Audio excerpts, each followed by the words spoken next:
اس جواں کو نازنین کا تانا نازیبا لگا، دل میں نشتر کی طرح سے اس کو ہر فقرہ لگا۔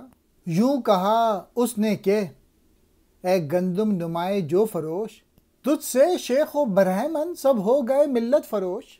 عقل و دین کو کافری نے تیری رسوا کر دیا، عشق کو سوداگری نے تیرے رسوا کر دیا۔ تیرا لطف و مہر ہے آزار و آزاد نہاں، تیرا کیوں دشمنی ہے مرگ و مرگ ناگہاں۔ اپنے حسن کے جلوے میں مست اس نازنین افرنگیں کا تانا اس جواں کے دل میں نشتر کی طرح کھپ کر ٹوٹ گیا۔ اس کے دل پر بڑا افسوسناک اثر ہوا۔ اس حصے میں افرنگی سے مراد یورپی قومیں ہیں جو حضرت عیسیٰ علیہ السلام کی پیروی کی دعوے دار تو بنتی ہیں، لیکن ان کی تعلیمات کو انہوں نے بالکل بھلا رکھا ہے۔ ان اقوام کی موجودہ تہذیب و ثقافت سراسر مادیت کا شکار، گویا ان کا جسم زندہ اور روحیں مردہ ہیں۔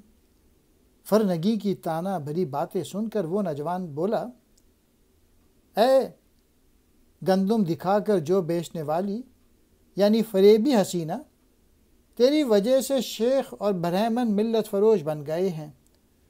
گویا یہ جو تہذیب ہے، اس کی ثقافت اور علم و ہنر وغیرہ نے مذہبی رہنماؤں میں الحاد پیدا کر دیا ہے، اور وہ اپنی اپنی قوموں کو ملحد بنانے میں لگ گئے ہیں۔ تیری کافرانہ طور طریقوں سے عقل اور دین خوار ہو گئے ہیں۔ تیری سوداگری نے عشق کو ذلیل و رسوا کر دیا۔ تیرے ناز نخروں نے عقل، دین اور عشق تینوں کو گمراہ کر دیا۔ چونکہ افرنگی استعارہ ہے، اس لیے ایک حسینہ کے حوالے سے ناز نخروں اور اداؤں وغیرہ کی بات ہو گئی ہے۔